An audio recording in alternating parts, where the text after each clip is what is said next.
So we're in the middle of trying to prove that, so remember we have this situation where thing length L in S3, it describes two different things.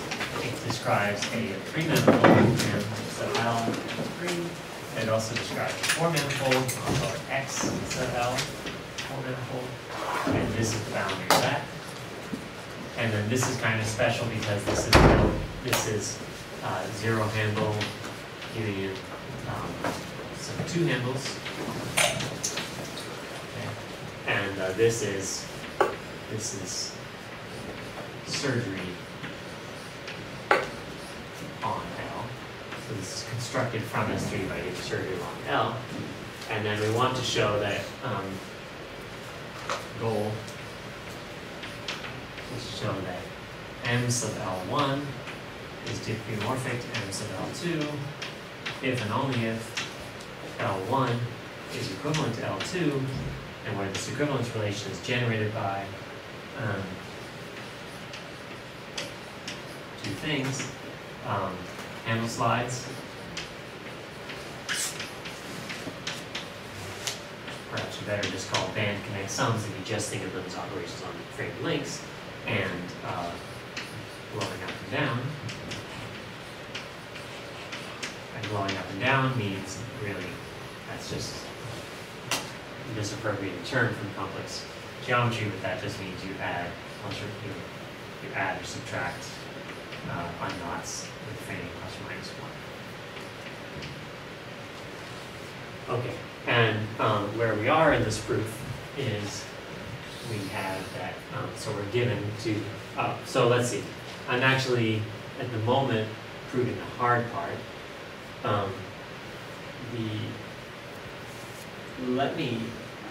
Let's just continue proving the hard part, which is this direction.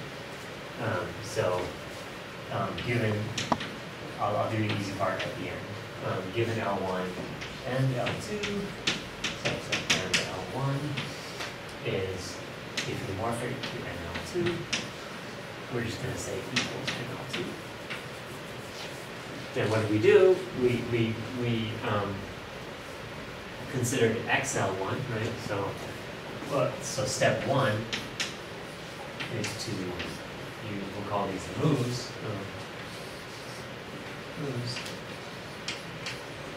Step one is to use the moves to modify one or the other of them to get the four manifolds to be equal.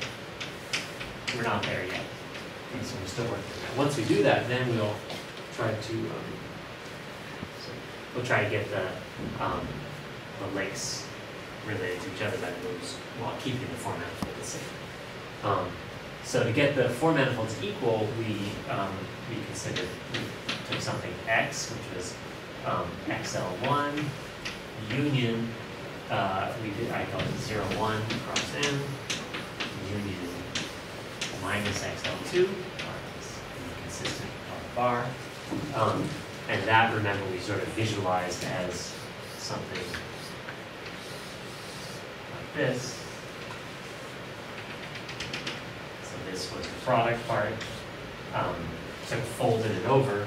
So this was 0, 1, 0 to 1. This is M here. And this is XL1. And this is XL2. And then we used the fact that I also have deferred proof of that if you connect some with suitably many copies of CP2 and CP2 bar, then you can be down to 5 manifold. So some 5 manifold called Y, which is a 5 manifold, X equals down by 5. And to do this, remember we had to modify the links.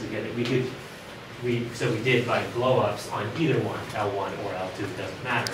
You put little extra CP1s, CP2s in there, and CP2 bars, no matter where you put those in. So, some blow-ups.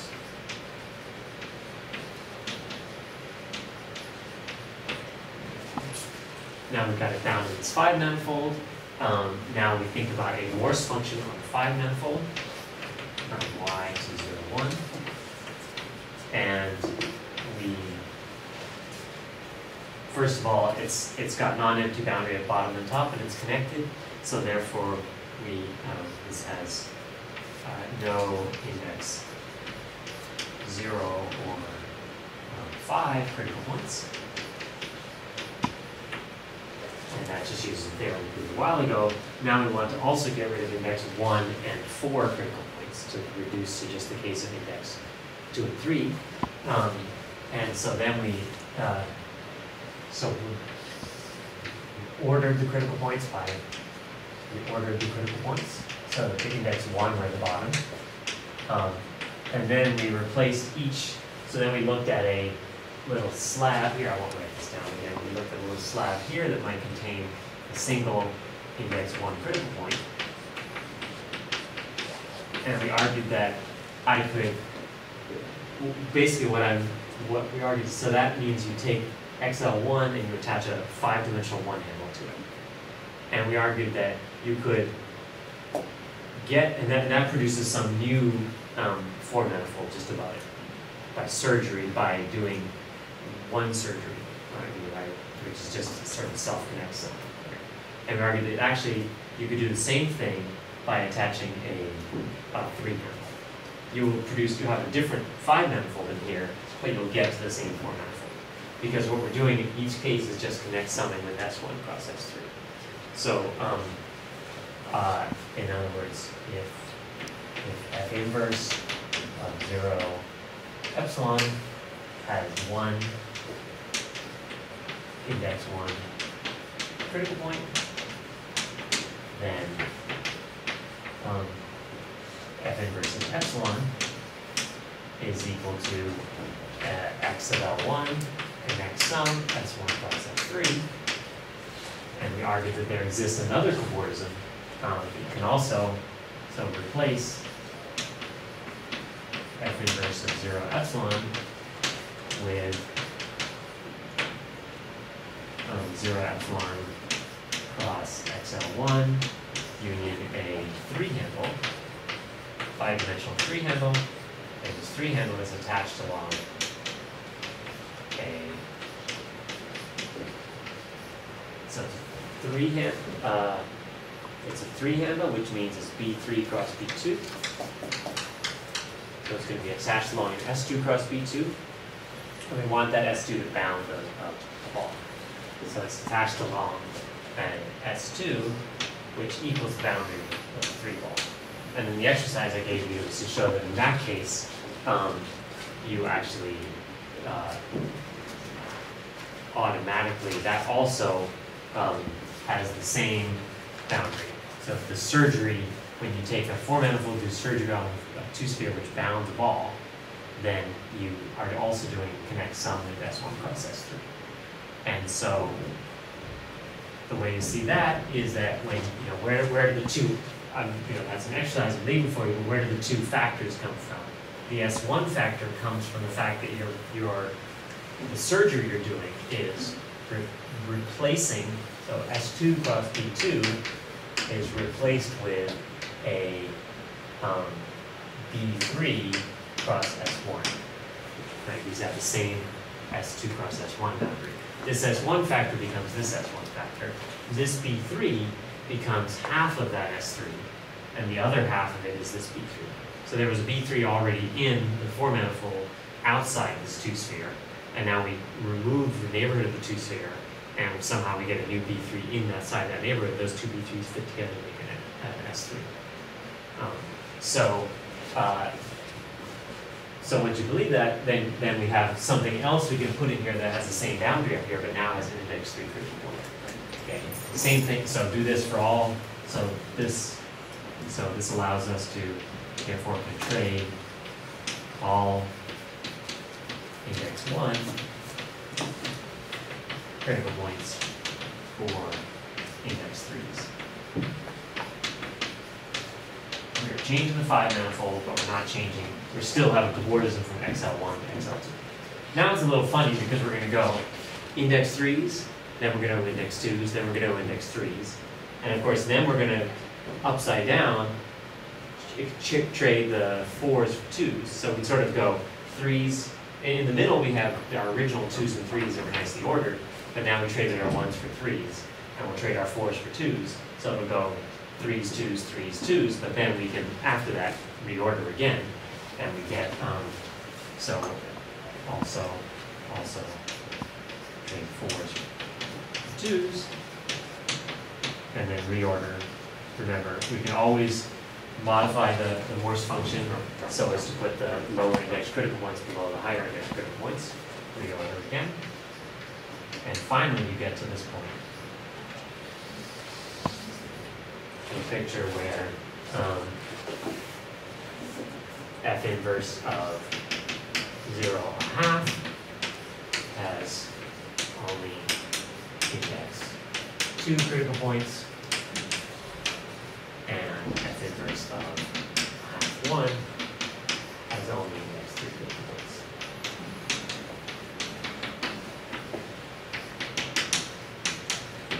Any questions so far? That's the picture now. And then the way we're going to get these four manifolds to be equal is to replace both of them with the mid-level. Okay, so now I want to see how does, so the point is, let's let, I don't know, x prime or something equal f inverse of half. So the picture now is something like this.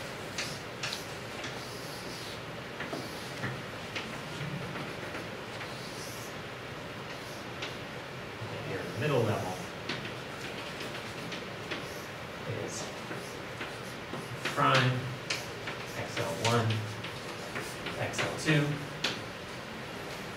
and then here we have a bunch of index 2 critical points and a bunch of index 3 critical points.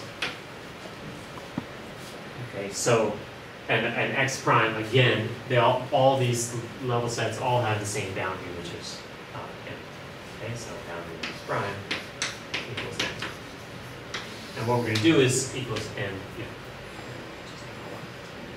Set that. You have the all right.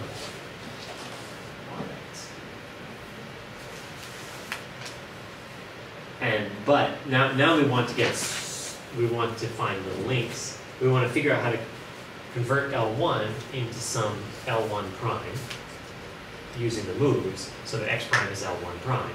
And similarly, we're going to convert L2 into some link L2 prime, so that x prime is also XL2. And so now we just work on either half, and then the other half is completely the same argument.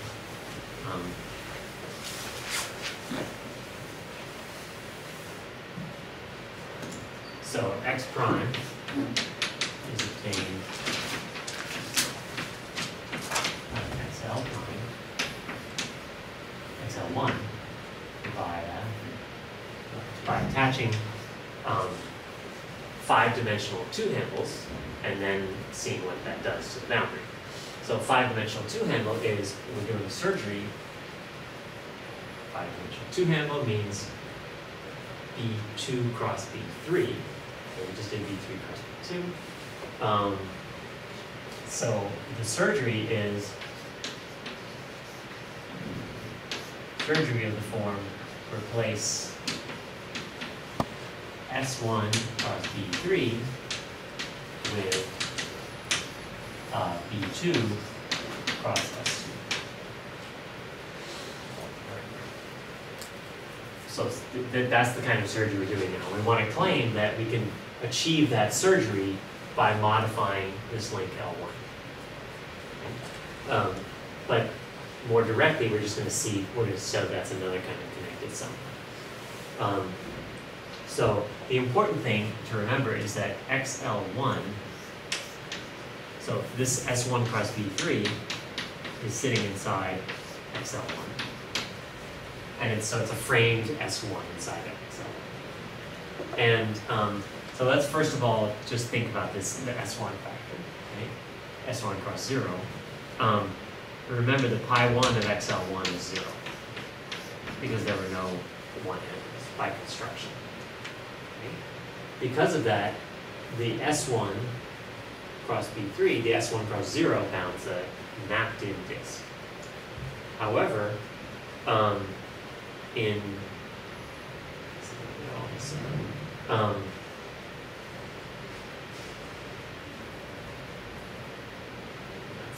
stupid.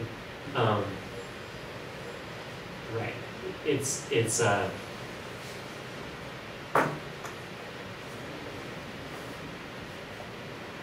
you know, this, I'm just trying to say you can unknot things, right? I want to say that, therefore, S1, you know, if this is sitting in a 3 manifold, right, if you go into one more dimension, you can change crossings, right?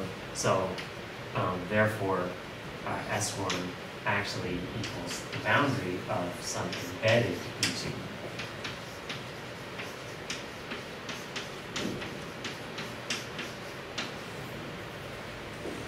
Inside.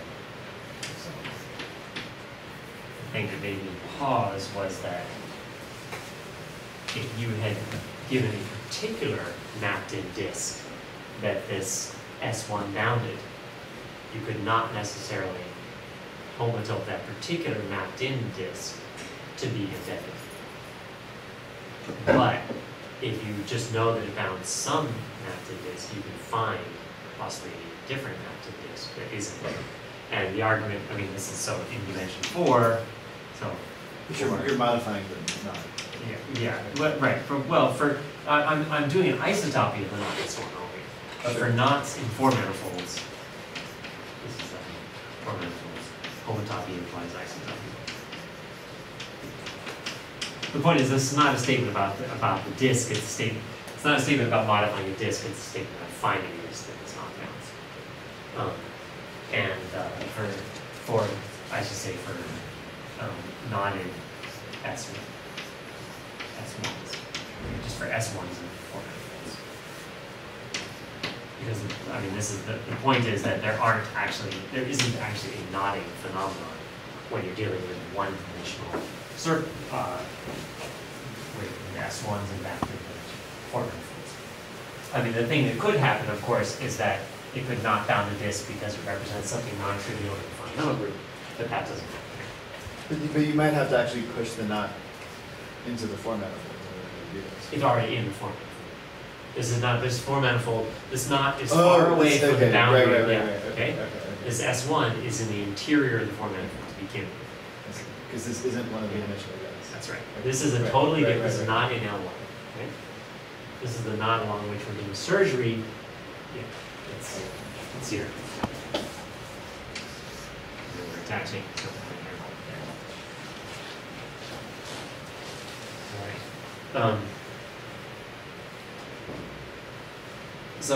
So again, this is kind of a special case. Then there are lots of knots that there are lots of circles in 4 manifolds that have non-trivial pi 1, and there's something interesting happens in this surgery. And the claim is then that the surgery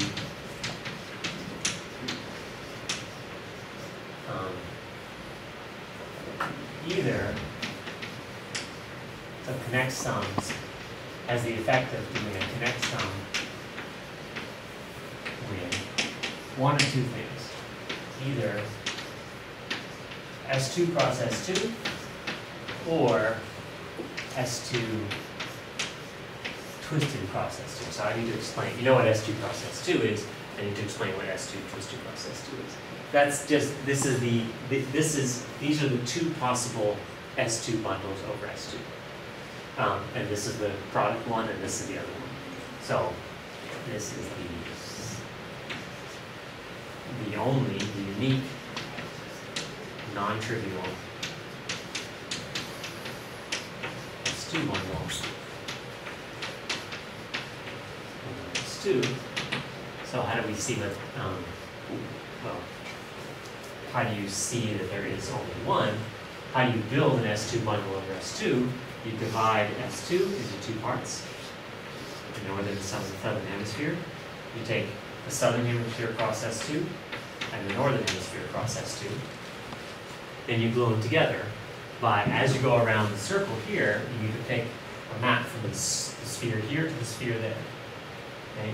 So you're going to pick a diffeomorph, you're going to pick a loop of diffeomorphisms of the two-sphere. And there is a fact that,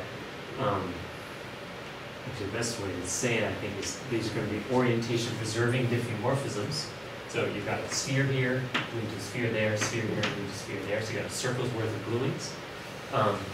The fact is that they're orientation preserving or reversing, depending how you set it up, like anyway, one or the other, but we can reduce to the orientation preserving case.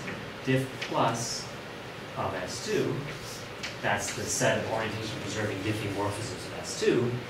Inside it are the linear map S2 sitting, I think it is the unit sphere inside R3. This contains SO3. And the claim is that actually this is deformation retracts onto that. This space, this huge, horrible dimensional space, is what, put it this way, the inclusion of SO3 into here is a homotopy equivalence. So this inclusion is a homotopy equivalence. The upshot of all of that is that up to homotopy of this map, what determines this bundle up to bundle isomorphism is these gluing maps up to homotopy. And so if this is homotopy equivalence, then we can assume these gluing maps are actually loops in SO3.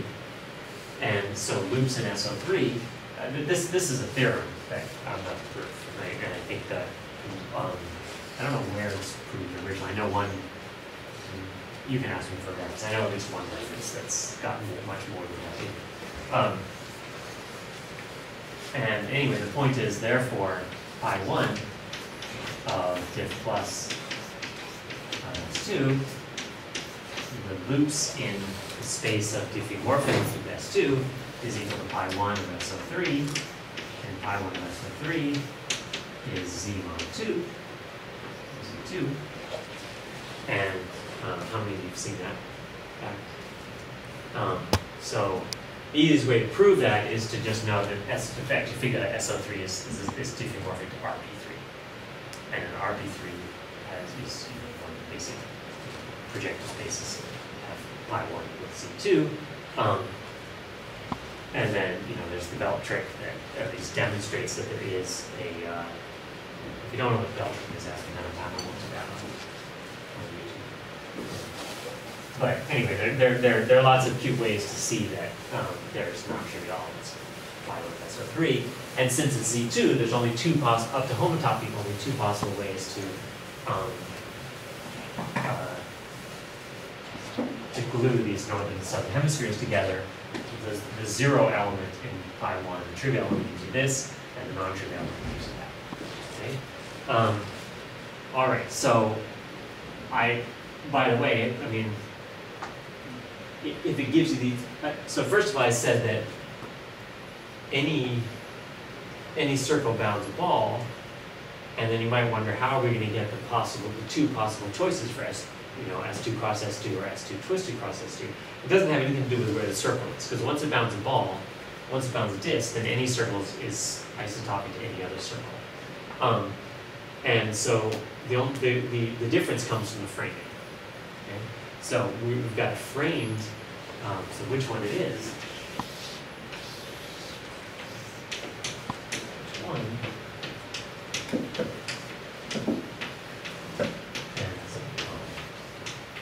Framing. Well, also, if you think about framing, it's exactly the same issue, really. If you think about framings of S1s inside four manifolds, right? How do you compare two framings? So the difference of two framings of S1s in four manifolds. Well, with the framing, the S1 has a normal, three-dimensional normal direction, right? And so you want to pick three linearly independent vectors as you go around the circle. And then if you have two different framings, you can compare them, and you get an element of GL3, where you reduce to SO3.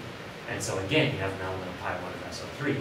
So this is in pi 1 of SO3, which is 2. And in the case where the S1 actually bounds a ball, then that picks out one vector for you.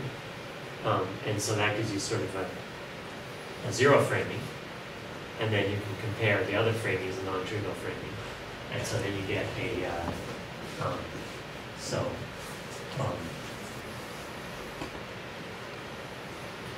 think that's all. So the zero framing.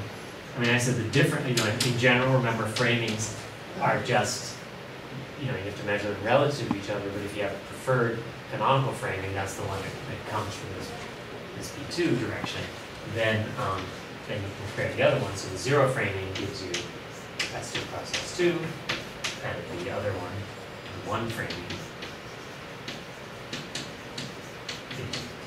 S2 twisted cross S2. And again, I think I won't go into the detail. We can, what's the idea? You're going to remove S1 cross B3. You're left with an S1 cross S2 boundary, right? Let's just sketch, I'll just sketch why this is true. Sketch the plane.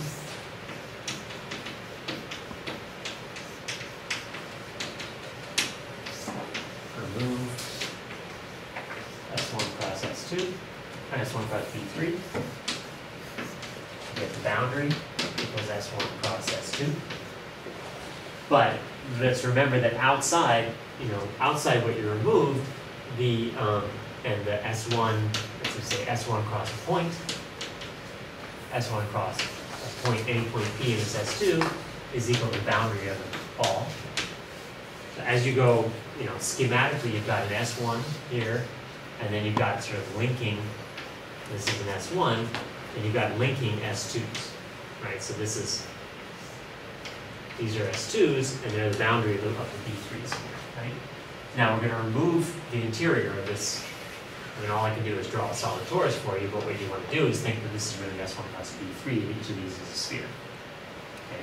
Now you're removing this S1 cross B3, and remember that any S1 cross a point is like the analog of our longitudes, right? S1 cross a fixed point, so that might be S1 cross a point. And that, on the outside, bounds some disk, bounds some B2. That boundary B2. Now you glue in, glue back in B2 cross S1, right? And so now the B2s are line up with these S1s. So these B2s end up, so this S1 going all the way around here now bounds a S1 cross a point, bounds a B2 cross point inside the surgery. And so those, the B2 on the outside and the B2 on the inside together give you S2. So this gives you your S2s. And there's a, those give you your S2s, but then there's, where am I now? Right, and then you want your other S2 direction, right? And so that sort of tells you you've got a whole bunch of S2s, one for each point in this other S2, right? So this is S2s, one for each point in the other S2. So that tells you you've got some kind of bundle over S2, right? And there are only two possible choices. What I'm a little sloppy about, the sloppiness, why this is only a sketch, is that for each point in the S2, I get a different S1 cross point. Do those all bound different disks, right? And you sort of need to figure out carefully that those, well, this is a connect sum, so we shouldn't actually see the entire S2 cross S2 or S2 twisted cross S2. There's a ball removed, and that's where you're sort of trying, spin this B2 around here and get a whole sphere's worth, S2's worth of B2s on the outside. You don't actually have that. You have that minus ball, and that's where it connects on to everything else. That's the rough argument. And we'll leave it there. Now I want to show that this operation of connect summing with either S2 cross S2 or S2 twisted cross S2, remember, it doesn't change the 3 manifold ever because it's all happening in the interior of the 4 manifold, but I want to claim that that operation can be achieved by modifying the link without loops. So,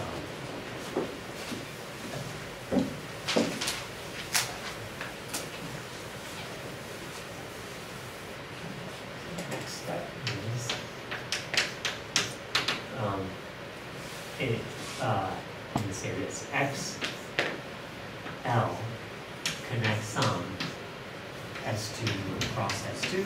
I'm just saying for any length L, right? Should be L, we're either working from the bottom or the top. And equals sum X L prime, where I'll tell you explicitly what it is, L prime equals L, I use this notation, disjoint union. I just mean I write off on the side of the link. Yeah, cool. Okay. And similarly, XL connects sum S2 cross S2 equals XL prime, or L prime, is L.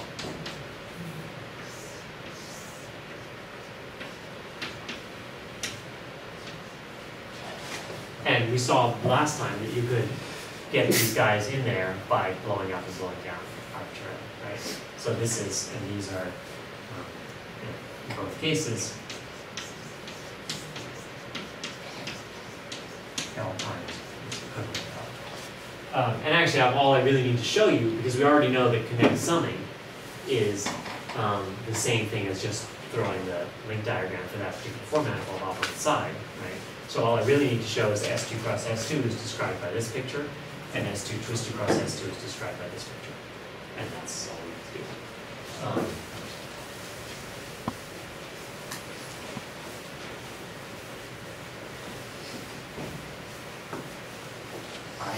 In other words, what we're really kind of saying is that X sub this link,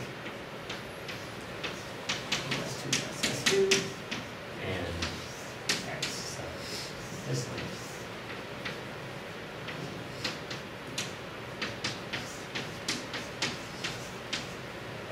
So, the best way I know to think, let's do this one first, it's easier. The best way I know to think about this is to say that if I draw, so let's write S2 cross S2 as, I'm going to write each of those B2 cross B2, or B2 union B2, so a B2 south, a southern hemisphere and a northern hemisphere ball, cross another southern hemisphere and a northern hemisphere ball. Okay? And then I'm going to put this at the southern hemisphere across southern hemisphere, union southern hemisphere across northern hemisphere, union northern hemisphere across southern hemisphere, union north across north.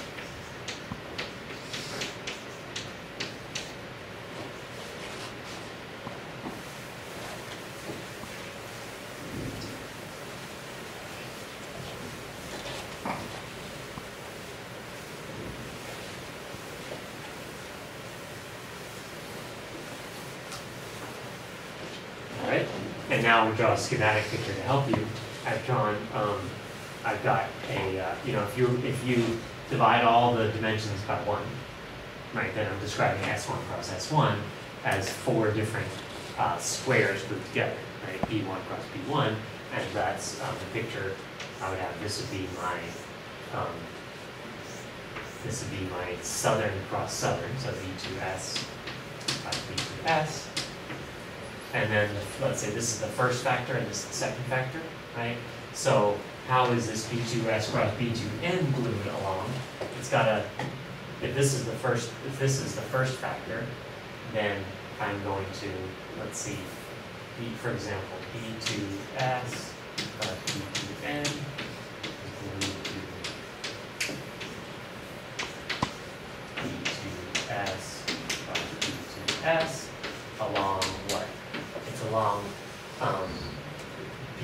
B2S cross the boundary of B2N equals the boundary of B2S.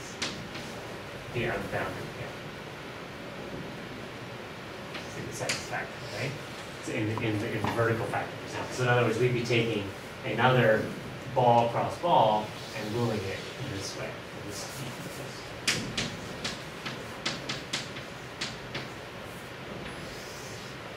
And that would be, this would be our B2S cross B2N.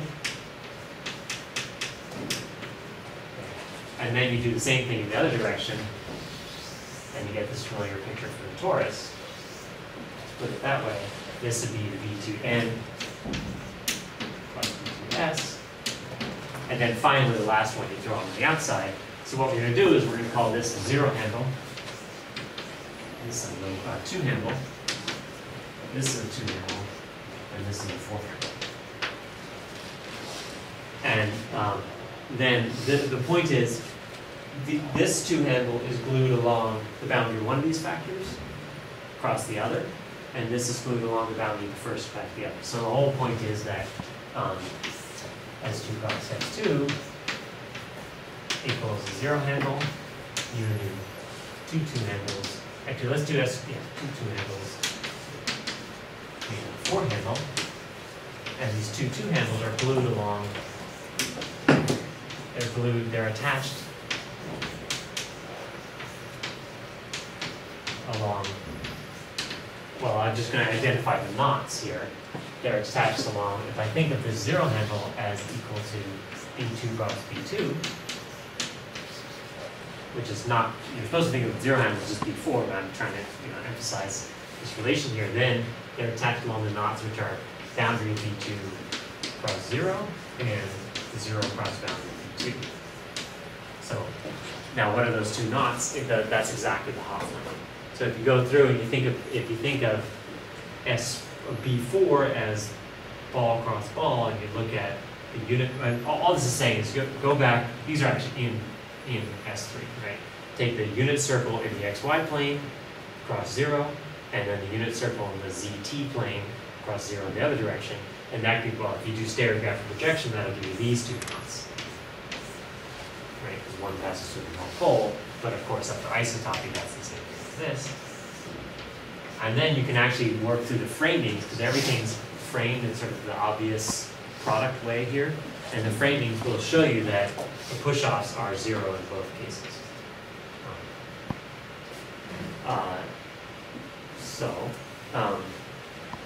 For the twisted one, what happens is that in one of these directions there's twisting as you go around, and I'm not prepared to sort of unravel it. It's not that hard. Basically you've got, it's not a cross here, it's twisted in some sense. So you're gluing, you sort of construct things over the northern and southern hemisphere, but as you go around there's a twist, which will show up as a twist in the frame in one of these directions. And that would be good. So, if you buy that, then what do you buy? You buy that, when we go from,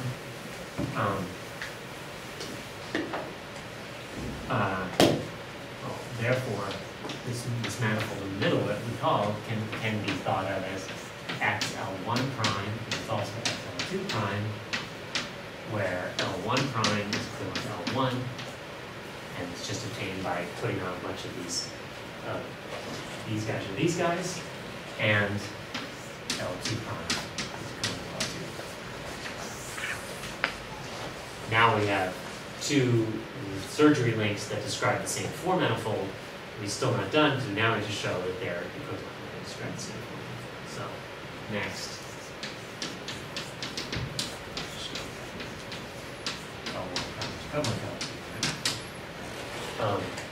And so how are we going to do that? Well, now we're going to go back to, we're not going to do anything with 5-dimensional anymore. We're just going to focus on each of these as giving handle decompositions, therefore Morse functions, on the same format. Okay? So each L1 prime, L2 prime, I was calling them L0 and L1 originally, and switch back to 1 and 2 again. We're just going to 0 and 1 again. Let's make them do this. L1, L's.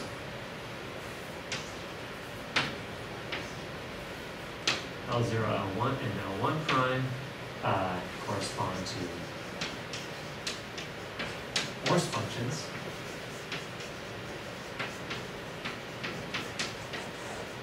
F0 and F1, which are both Morse functions on this four manifold X prime, mapping to 0. X prime has, we think of X prime as having the three manifold. This is X prime now, and here's our three manifold now. It has a single index, 0 critical points, so that's somehow above 0, right? And we have two different such Morse functions. They both have only index 2 critical points. And we're going to now try and find a generic homotopy between them that is as nice as possible. So maybe we could, so that F of T, prime, 0, 1, generic homotopy.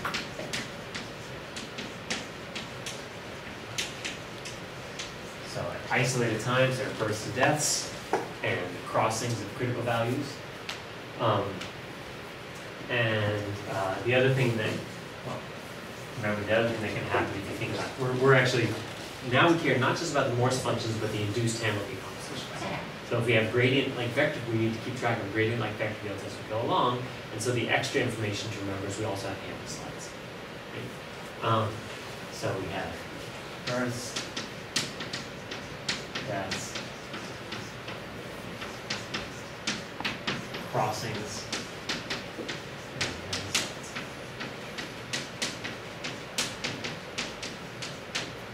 and in particular, there may be, if there are births and deaths, we start out with only index 2 critical points. Any birth or death automatically introduces some other index critical points, and we'd like to, that's what we really want to avoid. We want to keep everything, because we want everything to be in terms of links. Links means attaching 2 handles, and 1 handles and 3 handles are going to mess this up. We do know that we can assume no extra. For all time, there's going to be at least one index 0 critical point because this thing has a bottom to it, right? We can assume no extra index 0 or 4 points.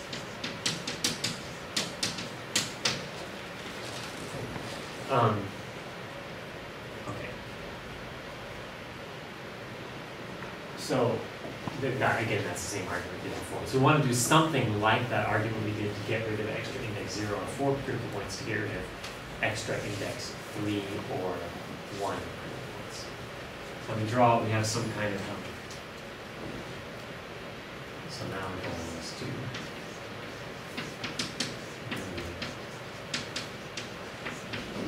eliminate all births and deaths. And therefore, all index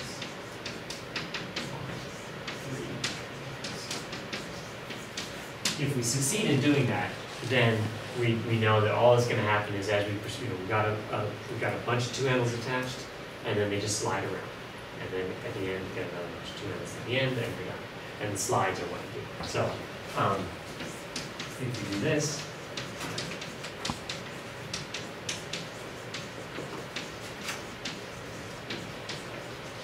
because we only 2 handles, we only have 2 handles, the only things that happen are slides. We only advance in the homotopy or handle slides. And handle slides we love.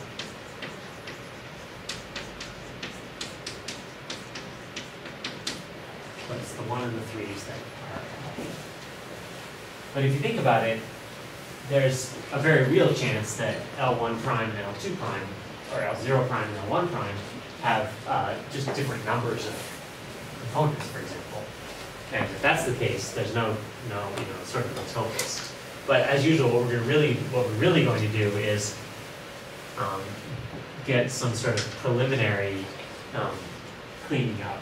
And eventually, we're really going to do some preliminary set of moves that will get these things to have at least the hope of being connected without births and deaths. And then we'll do it. So maybe I should, this is only 4 minutes left, I should try and sketch the plan, so, which we should finish next week. So sketch the remainder.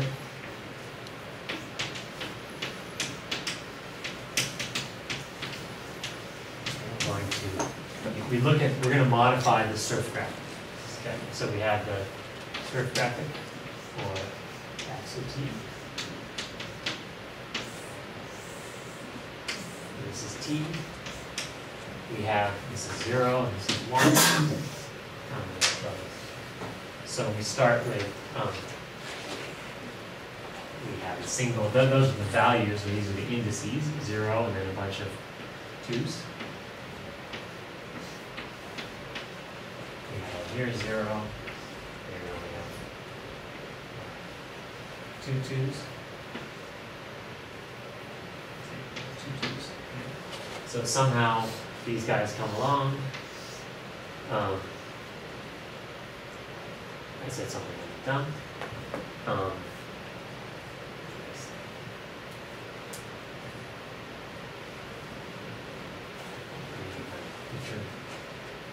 That's right. No, anyway, so you know what can happen? You can have a birth, 1 2 pair, and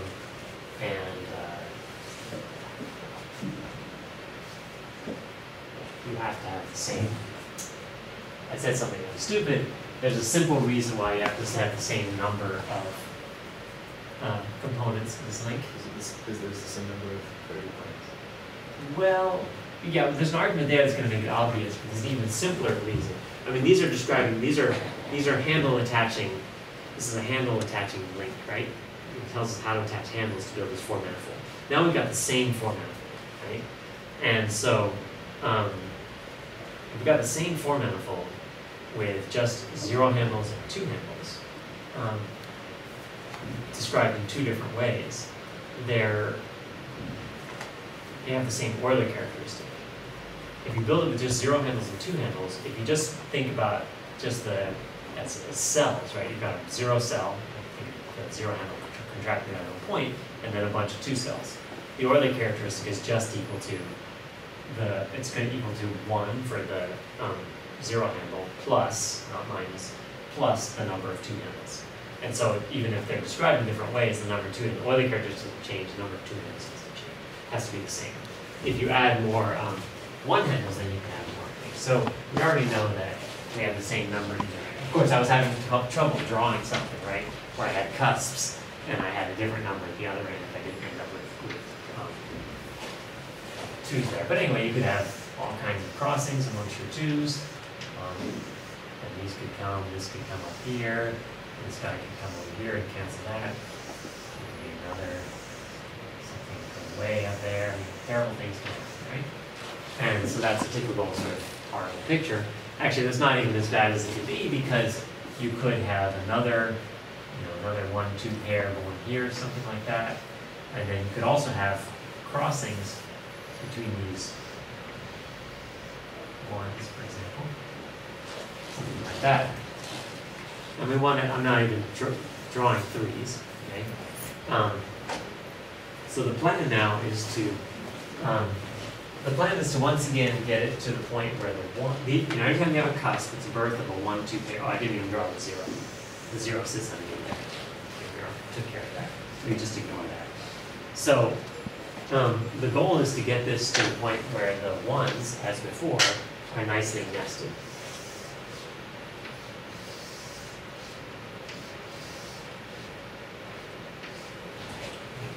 And that's going to involve sort of some, for example, you have extra problems here, which is that you may have a handle slide between these 2 1's. And then if this 1 is going over that 1, right, then you can't pull it below all throughout. So the trick is going to be sort of back up, slide handle slides off the end. There's a calculus that we're going to do there. Eventually clean it up to get it to this point. And then what we're going to do is sort of if you read Rob Kirby's paper, he says, pull these cusps off the end. Right? What that really means is you're going to pull them way back to here, so then you think of them as sort of having been there to begin with. And these are, you now have canceling 2-1 pairs that were there to begin with. But the ones, now there's a way to, another trading trick where you can replace the ones with 2s. And so, but because they're sort of there all along, you get it to a point where they just sort of, nothing happens with the index 1 critical point. So they just sit there for all time. So then you, for all time, you trade them for 2s. And then you do the same thing on the 3 side. So that's what I have to show you next time. We should